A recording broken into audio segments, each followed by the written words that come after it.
കർത്താവിൻ്റെ അതിപരിശുദ്ധ നാമം മഹത്വപ്പെടുമാറാകട്ടെ.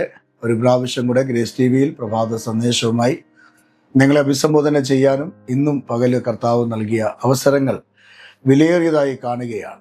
ഓരോ ദിവസവും ദൈവത്തിൻ്റെ വചനത്തിൽ കൂടെ നമ്മളോട് സംസാരിക്കുന്ന ദൈവത്തിൻ്റെ ആലോചനകൾ തീർച്ചയായും നിങ്ങൾക്ക് ആശ്വാസവും അതൊരു വിടുതലും ആകുന്നു എന്ന് അറിയുന്നതിൽ വളരെ സന്തോഷമുണ്ട്. യേശുവിൻ്റെ നാമത്തിൽ നിങ്ങൾ അനുഗ്രഹിക്കപ്പെടട്ടെ, നിങ്ങളുടെ നന്മകൾ വർദ്ധിക്കട്ടെ, നിങ്ങളുടെ തലമുറകൾ അനുഗ്രഹിക്കപ്പെടട്ടെ, നിങ്ങളുടെ ജീവിതത്തിൽ പുതുവഴികൾ ദൈവം തുറക്കട്ടെ എന്ന് ക്രിസ്തുവിൽ ഞാൻ നിങ്ങൾക്ക് വേണ്ടി പ്രാർത്ഥിക്കുന്നു. ഇന്ന് ചിന്തയ്ക്ക് വേണ്ടി പരിശുദ്ധ ആത്മാവ് എൻ്റെ പക്കൽ നൽകപ്പെട്ടിരിക്കുന്ന വേദവാക്യം പുതിയ നിയമത്തിൽ അപ്പോസ്തല പ്രവൃത്തി 3-ാം അധ്യായം 6-ാം വാക്യമാണ്. വാക്യം ഇങ്ങനെയാണ്: അപ്പോൾ പത്രോസ്, വെള്ളിയും പൊന്നും എനിക്കില്ല, എനിക്കുള്ളത് നിനക്ക് തരുന്നു, നസ്രയനായ യേശു ക്രിസ്തുവിൻ്റെ നാമത്തിൽ നടക്കുക എന്ന് പറഞ്ഞു. അനുഗ്രഹിക്കപ്പെട്ട നല്ല വേദവാക്യത്തിനായി ഞാൻ ദൈവസന്നിധിയിൽ സ്തോത്രം ചെയ്യുകയാണ്.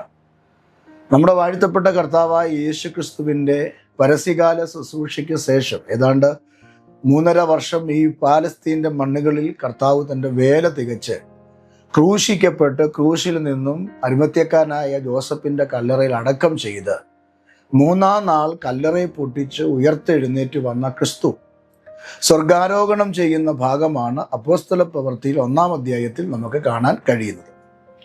യേശു ക്രിസ്തു ജീവിച്ചിരിക്കുന്നു എന്നും മരണത്തിൽ നിന്ന് ഉയർത്തെഴുന്നേറ്റു എന്നും 40 ദിവസങ്ങൾ കൊണ്ട് ശിഷ്യന്മാർക്ക് ദൃഷ്ടാന്തമായി തെളിയിച്ച ശേഷം ഒലിവുമലയിൽ വെച്ച് യേശു കർത്താവ് സ്വർഗത്തിലേക്ക് കയറി പോകുമ്പോൾ ദൂതന്മാർ ഇറങ്ങി വന്ന് പറഞ്ഞു, ഗലീല പുരുഷന്മാരെ, നിങ്ങൾ ആകാശത്തേക്ക് നോക്കി നിൽക്കുന്നത് എന്ത്?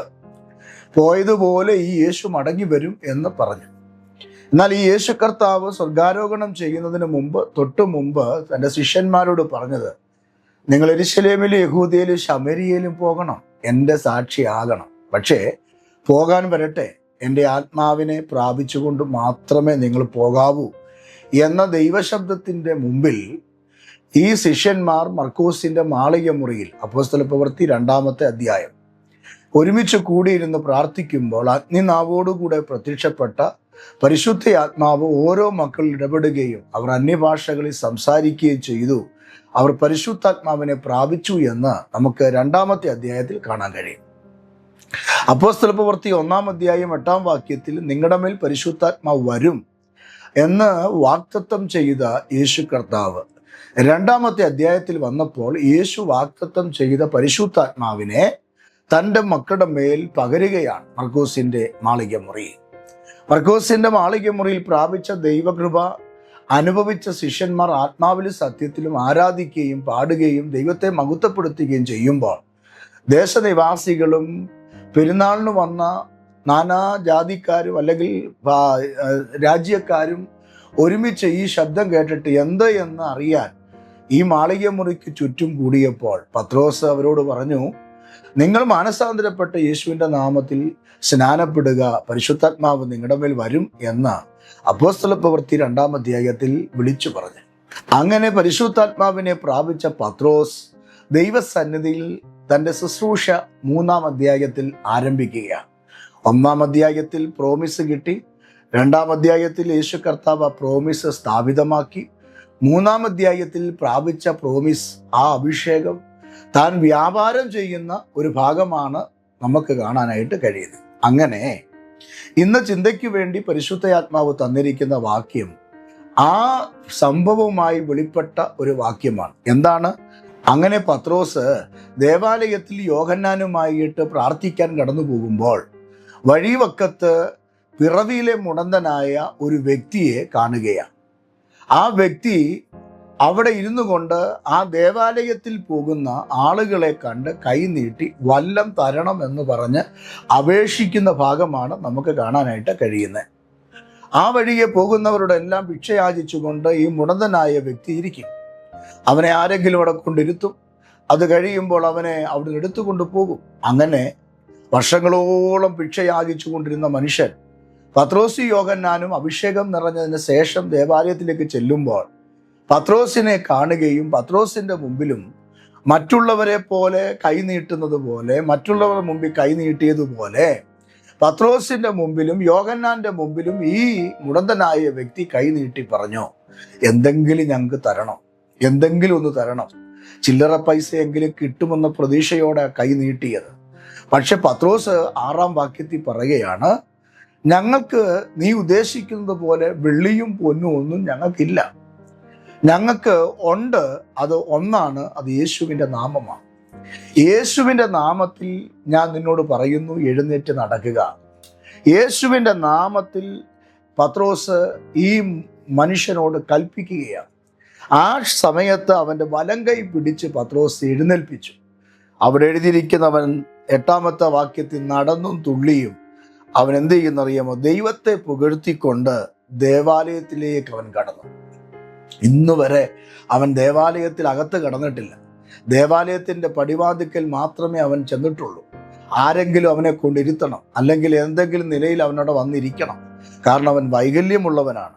അമ്മയുടെ ഗർഭം മുതൽ, 2-ാമത്തെ വാക്യം എഴുതിയിരിക്കുന്ന അങ്ങനെയാ, അമ്മയുടെ ഗർഭം മുതൽ മുടന്തനായ ഈ മനുഷ്യൻ എന്ന് പറഞ്ഞാൽ ജനിച്ചു വീണത് വൈകല്യത്തോടു കൂടെയാണ് ജനിച്ചത്. ജനിച്ച് കുറച്ച് കാലഘട്ടം കഴിഞ്ഞപ്പോൾ ഏതെങ്കിലും ഒരു ആക്സിഡൻറ്റിൽ പറ്റിയ കാലിലെ പരുക്കല്ല ഇത്. ജനിച്ചു വീണപ്പോൾ ഒരുപക്ഷെ കാല് വളഞ്ഞോ അല്ലെങ്കിൽ അനുബന്ധമായ എന്തെങ്കിലും വൈകല്യം ആ കാലിന് വന്നിട്ടുണ്ടാകാം. അല്ലെങ്കിൽ അരയ്ക്ക് താഴെയായി പാരലൈസ് ആയി കിടക്കുന്ന ഒരു വ്യക്തിയാകാം. എന്തുമാകട്ടെ, നമ്മുടെ വിഷയം അതല്ല. പക്ഷെ നമ്മൾ ഇന്ന് രാവിലെ ചിന്തിക്കാൻ ആഗ്രഹിക്കുന്നതും, ഞാൻ കഴിഞ്ഞ ദിവസം ദൈവസന്നിധിയിൽ നിങ്ങൾക്ക് വേണ്ടി പ്രാർത്ഥിക്കുമ്പോൾ പരിശുദ്ധ ആത്മാവ് എൻ്റെ അകത്തിട്ട് തന്നതും ദൈവത്തിൻ്റെ ദൂത് ഇങ്ങനെയാണ്: യേശുവിൻ്റെ നാമത്തിൽ പ്രാർത്ഥിച്ചാൽ, യേശുവിൻ്റെ നാമത്തിൽ കൽപ്പിച്ചാൽ, യേശുവിൻ്റെ നാമത്തിൽ വിളിച്ചു പറഞ്ഞാൽ അത് സ്പോട്ടിൽ തന്നെ അത്ഭുതം നടക്കുകയാണ്. ഇവിടെ പത്രോസും യോഹന്നാനും ചെയ്തതും അതുതന്നെയാണ്. പിറവിയിലെ മുടന്തനായ ഈ വ്യക്തിയുടെ കൈക്ക് പിടിച്ചിട്ട് പത്രോസ് പറയുക, ഞങ്ങൾക്കുള്ളത് തരുന്നു. പത്രോസിന് എന്താണ് ഉള്ളത്? വെള്ളിയില്ല എന്നവൻ പറഞ്ഞു, പണമില്ല എന്നവൻ പറഞ്ഞു, പൊന്നില്ല എന്നവൻ പറഞ്ഞു. എന്നിട്ട് പറയുക, ഞങ്ങൾക്കൊന്നേ ഉള്ളൂ, അത് യേശുക്രിസ്തുവാണ്. ഇന്ന് രാവിലെ ഞാൻ എൻ്റെ പ്രിയപ്പെട്ട സഹോദരനോട് പറയാം, ജീവിതത്തിൽ എന്തൊക്കെ നിങ്ങളുടെ മുമ്പിൽ ഇല്ല എന്ന് നിങ്ങൾക്ക് തോന്നിയാലും, ഒരുപക്ഷെ നിങ്ങൾക്ക് എടുത്തു പറയത്തക്ക നിലയിലുള്ള വാക്ക് സാമർഥ്യമോ സ്വാധീനങ്ങളോ നിങ്ങൾക്ക് കാണത്തില്ല. ഒരുപക്ഷെ നിങ്ങൾക്ക് പറഞ്ഞറിയിക്കാൻ പറ്റുന്ന നിലയിലുള്ള ഒരു സാമ്പത്തിക ഭദ്രത നിങ്ങൾക്ക് കാണത്തില്ല. ഒരുപക്ഷെ നിങ്ങൾ താമസിക്കുന്ന വീടൊരു റെൻ്റൽ ഹൗസ് ആയിരിക്കാം, അല്ലെങ്കിൽ ഏതെങ്കിലും കൊച്ചു കുടിലിനകത്തായിരിക്കാം. ഒരുപക്ഷെ നിങ്ങൾക്ക് വിദ്യാഭ്യാസപരമായ ഒത്തിരി പ്രയാസങ്ങൾ നിങ്ങളുടെ മുമ്പിൽ വന്നേക്കാം. എന്തിനേറെ പറയുന്നു, ജീവിതത്തിൽ ഒത്തിരി കഷ്ടങ്ങളും പ്രയാസങ്ങളും അനുഭവിച്ച് 2026 നീ പ്രവേശിച്ച ഒരു ദൈവവൈതലോ അല്ലെങ്കിൽ ഒരു വ്യക്തിയോ ആയിരിക്കാം. ഇന്ന് രാവിലെ നിങ്ങളെ നോക്കിയാൽ എനിക്ക് ദൂത് പറയാനുള്ളത്, യേശു നിങ്ങളുടെ കൂടെ ഉണ്ടെങ്കിൽ, യേശു നിങ്ങളിൽ ഉണ്ടെങ്കിൽ, യേശു നിങ്ങളുടെ ഉള്ളിലുണ്ടെങ്കിൽ നിങ്ങളുടെ വാക്കുകളിൽ അത്ഭുതം നടക്കും, നിങ്ങളുടെ കരത്തിൽ അത്ഭുതം നടക്കും. ഇവിടെ അതാണ് സംഭവിച്ചത്.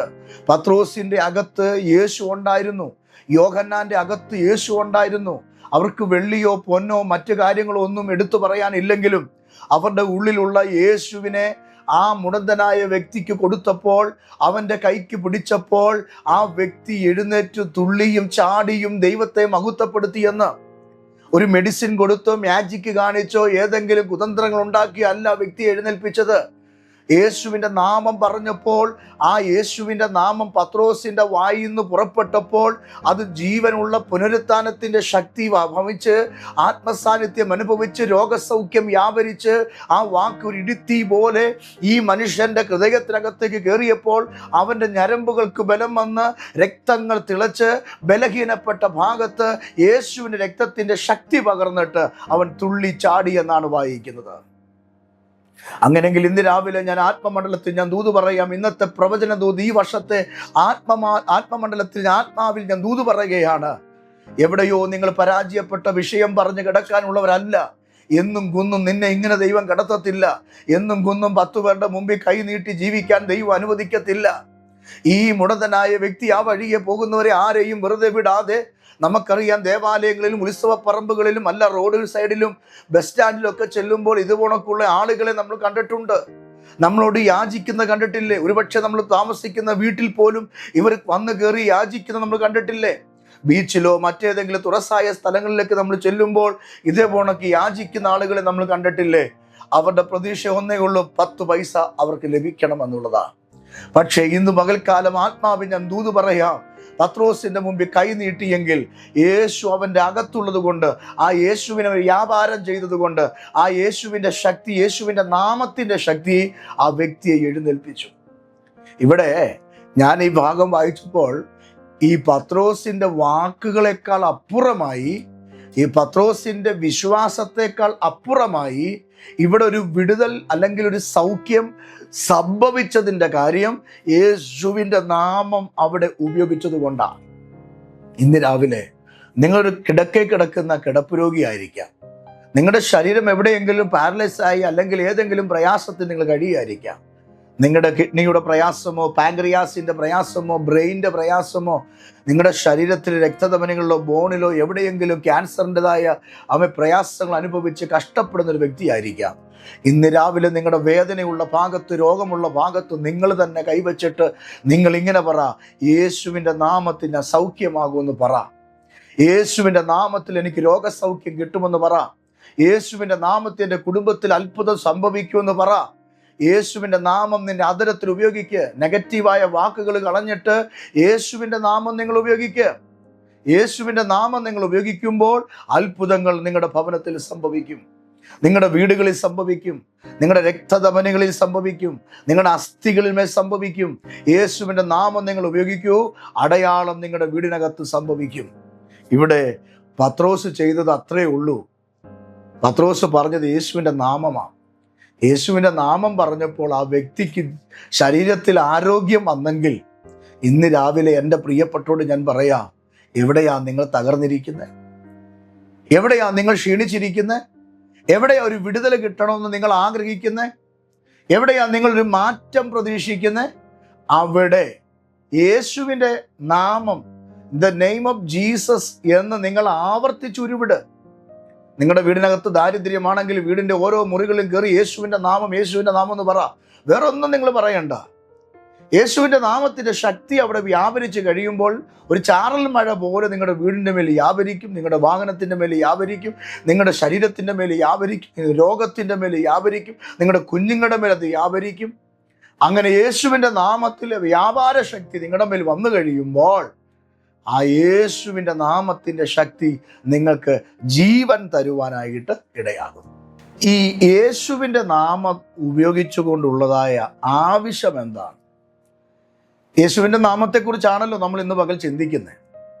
യേശുവിൻ്റെ നാമം ഉപയോഗിക്കേണ്ടതിൻ്റെ ആവശ്യം അപ്പോസ്തല പ്രവൃത്തിക്കകത്ത് തന്നെ വൈദ്യനായിരിക്കുന്ന ലൂക്കോസ് എഴുതിയ ഈ പുസ്തകത്തിൽ തന്നെ 3-ാമത്തെ അധ്യായത്തിൽ യേശുവിൻ്റെ നാമം പറഞ്ഞപ്പോൾ മുടന്തൻ ചാടി എഴുന്നേറ്റ് കുതിച്ചും തുള്ളിയും അവൻ ആലയത്തിൽ പ്രവേശിച്ചു എന്ന് വായിക്കുന്നെങ്കിൽ ഈ നാമത്തിനൊരു പ്രത്യേകത കാണും, ഇല്ലേ?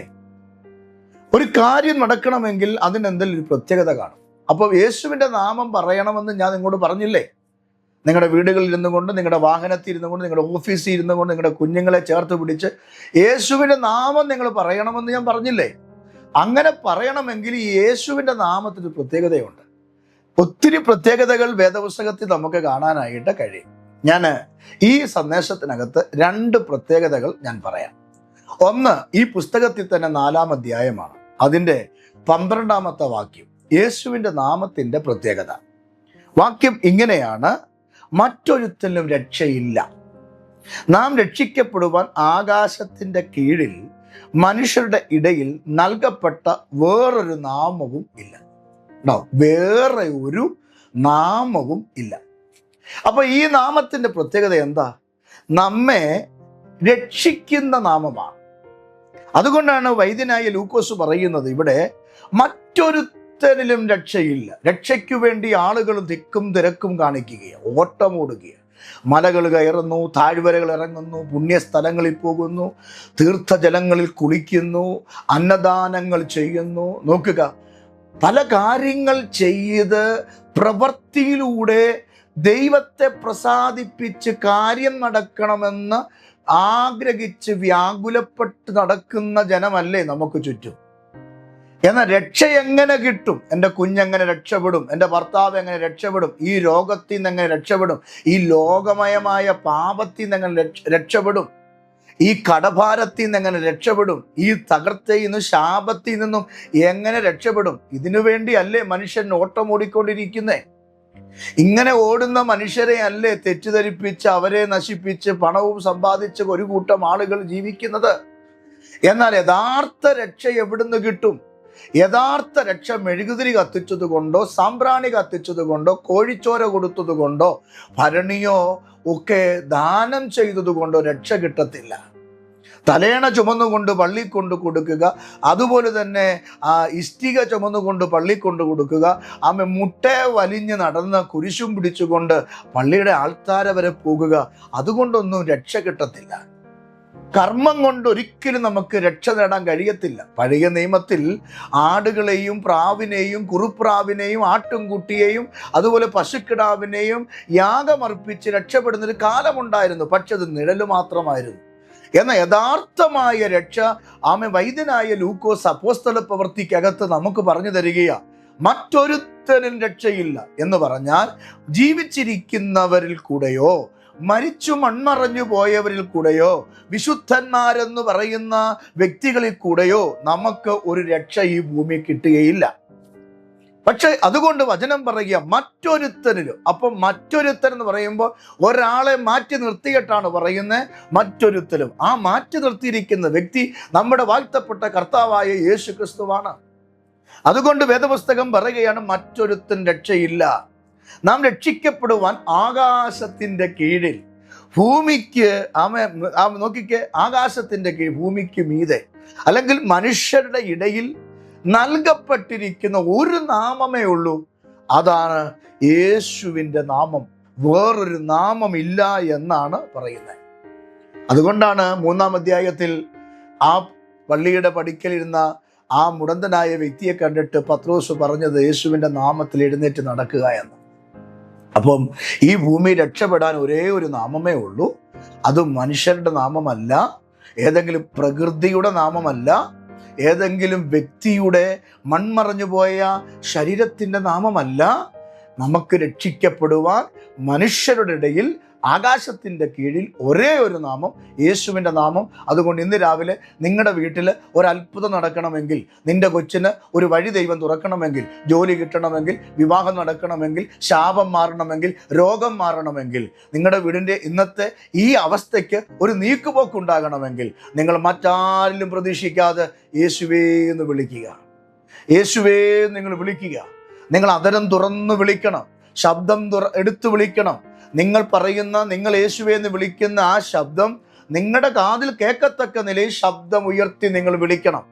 അങ്ങനെ നിങ്ങൾ രാവിലെയും വൈകിട്ടും ഉച്ചയ്ക്കും യേശുവേ എന്ന് വിളിച്ചു നോക്കിക്കേ, ഒരു വലിയ വിടുതൽ നിങ്ങളുടെ ജീവിതത്തിൽ സംഭവിക്കും. നിങ്ങൾ പ്രതീക്ഷിക്കാത്തത് നിങ്ങളുടെ വീടിനകത്ത് വന്നു കയറും, അനുഗ്രഹം വന്നു കയറും. 2026 നിങ്ങൾക്കൊരു ബ്ലെസ്സിങ് ഇയർ ആയി മാറും. അത് നമ്മുടെ പ്രവർത്തികൾ കൊണ്ടല്ല, നമ്മുടെ ഏതെങ്കിലും കാഴ്ചപ്പാട് കൊണ്ടല്ല. യേശുവേ എന്ന് വിളിക്കുന്ന നിന്റെ നാവിൻ്റെ ശക്തി കൊണ്ട് നിന്റെ വീടിനകത്ത് ആമേൻ കിടക്കുന്ന ആ മുറിവുകൾ, ആ വേദനകൾ കർത്താവ് എടുത്തു മാറ്റും. ഇന്ന് രാവിലെ പ്രവചനയാത്മാവിൽ ഞാൻ ചില പ്രിയപ്പെട്ടവരെ നോക്കി ദൂത് പറയുന്നു. ഒരുപക്ഷെ നീ പേടിച്ചിരിക്കുകയാണ്, ഈ വർഷം എൻ്റെ ജോലി അവസാനിക്കും, എൻ്റെ കൊച്ചിന് പഠിക്കാൻ പറ്റുന്നില്ല, എൻ്റെ കടം വീടാൻ പറ്റുന്നില്ല, വീടിൻ്റെ ലോൺ അടയ്ക്കാൻ പറ്റുന്നില്ല, എൻ്റെ ശരീരത്തിൽ രോഗം മാറുന്നില്ല, എനിക്ക് മുമ്പോട്ട് പോകണം, നന്നായി ജീവിക്കണം എന്ന് ആഗ്രഹമുണ്ട്, എനിക്കൊരു ദൈവവൈദ്യലായി ജീവിക്കണം എന്ന് ആഗ്രഹമുണ്ട്, പക്ഷെ പറ്റുന്നില്ല. ഞാൻ പലതിനെയും വിട്ടിട്ട് അവരെന്നെ വിടുന്നില്ല. ഞാൻ പല പാപങ്ങളെ ഉപേക്ഷിച്ചിട്ട് ആ പാപങ്ങളൊന്നും എന്നെ ഉപേക്ഷിക്കുന്നില്ല. എന്നെ കടിച്ചു തൂങ്ങിക്കിടക്കുന്ന ഈ ശാപത്തിൽ നിന്നും പാപത്തിൽ നിന്നും രോഗത്തിൽ നിന്നും എന്നെ വിടുവിക്കുവാൻ ആരുണ്ട് എന്ന് ചോദിക്കുന്ന ആരെങ്കിലും എന്നെ കേൾക്കുന്നെങ്കിൽ, ഈ വർഷം നിങ്ങളുടെ കുടുംബം അനുഗ്രഹിക്കപ്പെടാൻ, ഒരു ശാന്തിയും സമാധാനവും വിടുതലും ഉണ്ടാകാൻ നിങ്ങൾ ഒരേ ഒരു നാമം ഉപയോഗിച്ചാൽ മതി, യേശുവിൻ്റെ നാമം ഉപയോഗിച്ചാൽ മതി. യേശുവേ എന്ന് വിളിക്ക്. കാരണം മനുഷ്യരുടെ ഇടയിൽ ആകാശത്തിൻ്റെ കീഴിൽ ഒരേ ഒരു നാമമേ ഉള്ളൂ. അതുകൊണ്ട് യേശുക്രിസ്തു എന്ന് പറയുന്ന നാമം പറയുന്നതിൻ്റെ പ്രാധാന്യം, ആ നാമം രക്ഷിക്കുന്ന നാമമാണ്, നമ്മെ രക്ഷിക്കുന്ന നാമമാണ്. മറ്റൊന്ന് മത്തായിയുടെ സുവിശേഷമാണ്. മത്തായിയുടെ സുവിശേഷത്തിനകത്ത് 1-ാം അധ്യായം 21-ാമത്തെ വാക്യം, അവിടെ ഇങ്ങനെയാണ് കാണുന്നത്, പാപത്തിൽ നിന്ന് രക്ഷിക്കുവാൻ ഈ നാമത്തിന് കഴിയും. എവിടെ നിന്നാണ്? പാപത്തിൽ നിന്ന്. പാപത്തിൽ നിന്ന് രക്ഷിക്കുവാൻ ഈ നാമത്തിന് കഴിയും. അതുകൊണ്ട് എന്താ സംഭവിച്ച്? യേശു കർത്താവിൻ്റെ പുനരുത്ഥാനത്തിന് ശേഷം യേശു കർത്താവിന് മേലായ നാമം കൊടുത്തു. ഈ നാമം യേശു കർത്താവിന് യഹോവയായ ദൈവം ആ നാമത്തെ ഉയർത്തി മേലായ നാമമാക്കി മാറ്റി. സകല വാഴ്ചകൾക്കും അധികാരങ്ങൾക്കും ദുഷ്ടാത്മ ശക്തികൾക്കും മീതെ പാമ്പിന്റെ തലയെ തകർക്കുവാൻ, സകല വാഴ്ചകളെയും കാൽക്കീഴെ ആക്കുവാൻ ഈ നാമത്തിന് അധികാരം കൊടുത്തു എന്ന്. അങ്ങനെങ്കിൽ എൻ്റെ കർത്താവിൻ്റെ നാമത്തിൻ്റെ ശക്തി നിങ്ങൾ മനസ്സിലാക്കണം. നിങ്ങൾ ഇന്ന് പകൽ ഭാരപ്പെടുന്ന ഏതു വിഷയത്തിൻ്റെ മുകളിലാണ് എൻ്റെ കർത്താവിൻ്റെ നാമം. നിങ്ങൾ കരയുന്ന ഏത് വിഷയത്തിൻ്റെയും മുകളിലാണ് എൻ്റെ കർത്താവിൻ്റെ നാമം. അതുകൊണ്ട് എൻ്റെ കർത്താവിന് നിങ്ങളെ വിടുവിക്കുവാൻ കഴിയും. എൻ്റെ കർത്താവിന് നിന്റെ സ്ഥിതിക്ക് വ്യത്യാസം വരുത്താൻ കഴിയും. എൻ്റെ കർത്താവിൻ്റെ കണ്ണുനീർ തുടയ്ക്കുവാൻ കഴിയും.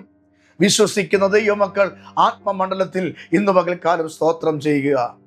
അതുകൊണ്ട് ഫിലിപ്പിയ ലേഖനം 2-ാം അധ്യായം അതിൻ്റെ 10-ാമത്തെ വാക്യം ഇങ്ങനെ വായിക്കുന്നു. ഞാൻ വായിച്ച് കേൾപ്പിക്കാം. അങ്ങനെ യേശുവിൻ്റെ നാമത്തിങ്കൽ സ്വർലോകരുടെയും, നോക്കുക, അപ്പോസ്തലനായ പൗലോസ് ഫിലിപ്പിയ ലേഖനം എഴുതുമ്പോൾ പറയുക യേശുവിൻ്റെ നാമത്തിൻ്റെ ശക്തി. അങ്ങനെ യേശു ക്രിസ്തുവിൻ്റെ നാമത്തിങ്കൽ സ്വർലോകരുടെയും ഭൂലോകരുടെയും അധോലോകരുടെയും മുഴങ്കാൽ ഒക്കെയും മടങ്ങും.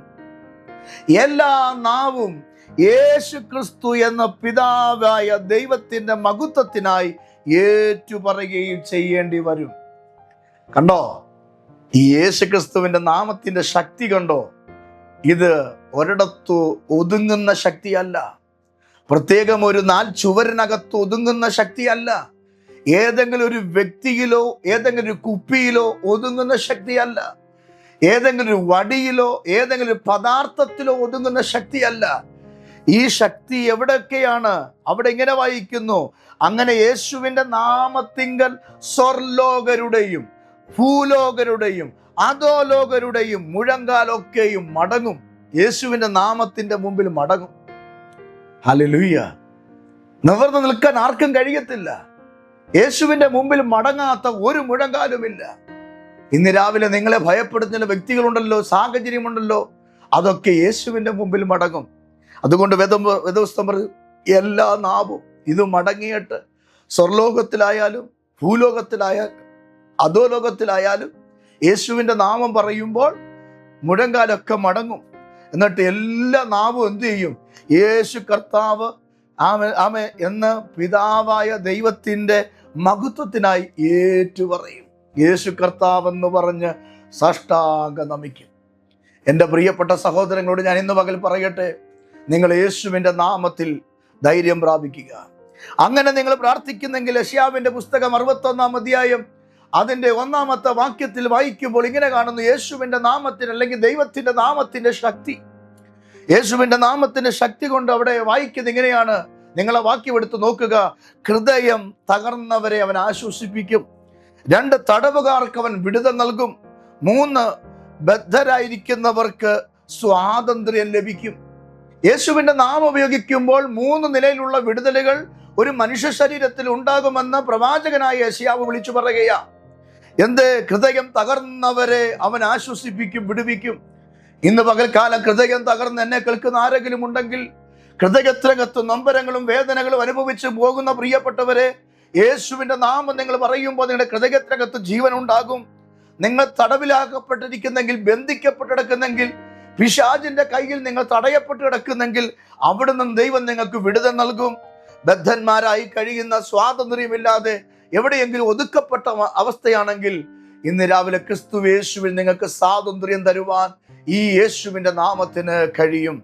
അതുകൊണ്ട് ഈ നാമം ഉപയോഗിക്കാൻ തയ്യാറായാൽ, ഈ നാമം നിങ്ങൾ ഏറ്റുപറയാൻ തയ്യാറായാൽ, ഭൂലോകരുടെയും അധോലോകരുടെയും സ്വർലോകരുടെയും മുമ്പിൽ സകലരും കർത്താവ് ഏറ്റുപറയുന്ന ഈ നാമത്തിൻ്റെ മുമ്പിൽ നിങ്ങൾക്കൊരത്ഭുതം നടക്കും. ഈ നാമമാണ് പത്രോസും യോഹന്നാനും പള്ളിയിലേക്ക് പോകുന്ന വഴിയിൽ മുടന്തന്റെ മുമ്പിൽ ഉപയോഗിച്ചത്. ആ മുടന്തന്റെ മുമ്പിൽ ഈ നാമം ഉപയോഗിച്ചപ്പോൾ, എന്നിട്ട് കൈക്ക് കയറി പിടിച്ചപ്പോൾ അവന്റെ നരിയാണികൾ ഉറച്ചെങ്കിൽ ഈ യേശുവിൻ്റെ നാമത്തിൽ നരിയാണികൾ ഉറയ്ക്കും. ഈ യേശുവിന്റെ നാമത്തിൽ നിന്റെ മിണ്ടാത്ത നിന്റെ കൊച്ചിന്റെ നാവിന്റെ കെട്ടഴിയും. ഈ യേശുവിന്റെ നാമത്തിൽ രോഗം മാറാത്ത നിന്റെ ഭർത്താവിന്റെ രോഗം മാറും. ഈ യേശുവിന്റെ നാമത്തിന്റെ കുടുംബത്തിനകത്ത് തലമുറ ബന്ധിച്ചു വെച്ചിരിക്കുന്ന, നിന്നെ മച്ചിയാക്കി കളയാൻ നോക്കുന്ന ആ വ്യാപാര മണ്ഡലത്തിനകത്ത് നിനക്കൊരു വിടുതൽ കിട്ടും. യേശുവിന്റെ നാമത്തിൽ നിങ്ങൾ പ്രാർത്ഥിക്കൂ, യേശുവേ എന്ന് നിങ്ങൾ വിളിക്കൂ. നിങ്ങളുടെ പ്രതിസന്ധികളെ നോക്കിയിട്ട് അയ്യോ എൻ്റെ ജീവിതം എങ്ങനായല്ലോ, എൻ്റെ അവസ്ഥ എങ്ങനായല്ലോ എന്ന് പറഞ്ഞ് നിരാശപ്പെടാനല്ല. നിന്റെ പ്രതിസന്ധികളെ നോക്കിയിട്ട് ഇന്ന് പകൽക്കാലം പറയണം, യേശുവിന്റെ നാമത്തിൽ നീ വഴിമാറ്, യേശുവിന്റെ നാമത്തിൽ നീ വഴിമാറ് എന്ന് നിങ്ങൾ പ്രാർത്ഥിച്ചു നോക്കൂ. ആമേൻ. അടുത്ത 12 മണിക്കൂറിനുള്ളിൽ അല്ലെങ്കിൽ 24 മണിക്കൂറിനുള്ളിൽ നിങ്ങളുടെ വീടിനകത്ത് ഒരത്ഭുതം സംഭവിക്കും. അടുത്ത 24 മണിക്കൂറിനുള്ളിൽ ഇങ്ങനെ നിങ്ങൾ യേശുവിന്റെ നാമം ഉപയോഗിച്ച് പ്രാർത്ഥിച്ചാൽ അടഞ്ഞു കിടക്കുന്ന ചില വാതിലുകൾ തുറക്കും. ഇങ്ങനെ നിങ്ങൾ യേശുവിന്റെ നാമം ഉപയോഗിച്ച് നിങ്ങൾ പ്രാർത്ഥിച്ചാൽ നിന്റെ കൊച്ചിന്റെ വിവാഹത്തിന് തടസ്സം മാറും. ഇങ്ങനെ യേശുവിന്റെ നാമം പറഞ്ഞ് നീ പ്രാർത്ഥിച്ചാൽ നിന്റെ ഭവനത്തിനകത്ത് വർഷങ്ങളായി കുടിയേറിയ ആ ശാപക്കെട്ടുകളെ കർത്താവ് അഴിക്കും. എത്ര പേർക്ക് യേശുവിന്റെ നാമം ഉപയോഗിച്ച് പ്രാർത്ഥിക്കാൻ ഇന്ന് രാവിലെ ആഗ്രഹമാണ്? അങ്ങനെയെങ്കിൽ എൻ്റെ കൂടെ ചേർന്ന് പ്രാർത്ഥിക്കുക. ഞാൻ നിങ്ങൾക്ക് വേണ്ടി പ്രാർത്ഥിക്കട്ടെ. ഇന്ന് രാവിലെ ദൈവദാസൻ പറഞ്ഞ ഈ മെസ്സേജ് വെറുതെ അല്ല. ഇന്നലകളിൽ എൻ്റെ ശുശ്രൂഷയിൽ, എൻ്റെ കുടുംബജീവിതത്തിൽ, എൻ്റെ തലമുറയുടെ വിഷയങ്ങളിൽ, എൻ്റെ സാമ്പത്തിക മേഖലകളിൽ ഞാൻ ഈ നാമം ഉപയോഗിച്ചപ്പോൾ വലിയ വ്യത്യാസങ്ങൾ സംഭവിക്കുന്നത് ഞാനും എൻ്റെ കുടുംബം അനുഭവിച്ചിട്ടുണ്ട്. നാളെ എന്ത് സംഭവിക്കും, എങ്ങനെയാകും, എങ്ങനെ ജീവിക്കും, എങ്ങനെ കാര്യങ്ങൾ കൈകാര്യം ചെയ്യും എന്ന് പ്രതീക്ഷിച്ച് വെച്ച് നിരാശപ്പെട്ട് കിടന്നുറങ്ങിയ വിഷയത്തിൽ യേശുവിന്റെ നാമം പറഞ്ഞ് രാത്രി പ്രാർത്ഥിച്ച് കിടന്നിട്ട് നേരം വെളുത്തപ്പോൾ അത്ഭുതങ്ങൾ നടക്കുന്നത്, പ്രതീക്ഷിക്കാത്തവരെ ദൈവം എഴുന്നേൽപ്പിക്കുന്നത്, വീട്ടിൽ ആളുകളെ അയച്ച് ഞങ്ങളെ ഹെൽപ്പ് ചെയ്യുന്നത് ഞങ്ങൾ കണ്ടിട്ടുണ്ട്. യേശുവിന്റെ നാമത്തിന് ശക്തിയുണ്ട് പ്രിയരെ. കടം മാറും പ്രിയരെ. എൻ്റെ 50 ലക്ഷം രൂപ കടം മാറ്റിയത് ഞാൻ യേശുവിന്റെ നാമം ഉപയോഗിച്ച് പ്രാർത്ഥിച്ചപ്പോഴാണ്. യേശുവിന്റെ നാമം ഉപയോഗിച്ച് പ്രാർത്ഥിച്ചപ്പോഴാണ് എൻ്റെ തലമുറയിൽ വിടുതൽ സംഭവിച്ചത്. യേശുവിന്റെ നാമം ഉപയോഗിച്ച് പ്രാർത്ഥിച്ചപ്പോഴാണ് ഞങ്ങളുടെ കുടുംബജീവിതത്തിൽ ദൈവത്തിന്റെ പദ്ധതി കാണാൻ തുടങ്ങിയത്. ഈ യേശു ജീവിക്കുന്നു. ആമേൻ. വെള്ളിയും പൊന്നും ഞങ്ങൾക്കില്ല. പത്രോസ് പറഞ്ഞതുപോലെ ഞാൻ ഇന്ന് പകൽ ഈ ലൈവുകൾക്ക് നിങ്ങളോട് പറയുകയാ, വെള്ളിയും പൊന്നും ഒന്നും ഞങ്ങൾക്കില്ല. പക്ഷെ ഞാൻ ഇന്ന് ലൈവിൽ കൂടെ, ഈ സ്ക്രീനിൽ കൂടെ നിങ്ങളോട് പറയുന്നു, യേശുവിന്റെ നാമത്തിൽ എഴുന്നേൽക്ക്, യേശുവിന്റെ നാമത്തിൽ മുമ്പോട്ട് പോ, യേശുവിന്റെ നാമത്തിൽ നിങ്ങൾ ആ കാര്യങ്ങൾ ചെയ്തു തുടങ്ങുക. അടിസ്ഥാനമുണ്ട്, ആ കല്ലിട്.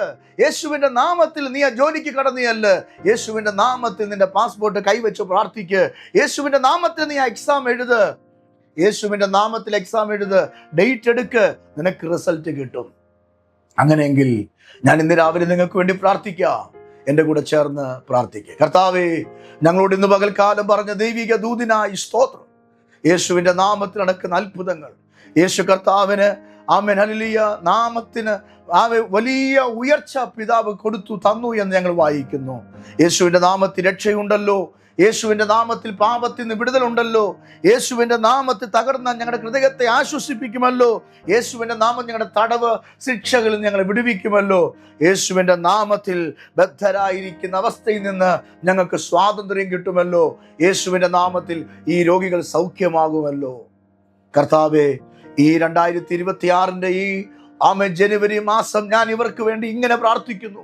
യേശുവിന്റെ നാമത്തിൽ ഇതുവരെ കാണാത്ത അനുഗ്രഹങ്ങൾ, ഉറവകൾ ഇവർക്ക് വേണ്ടി കർത്താവ് തുറക്കട്ടെ.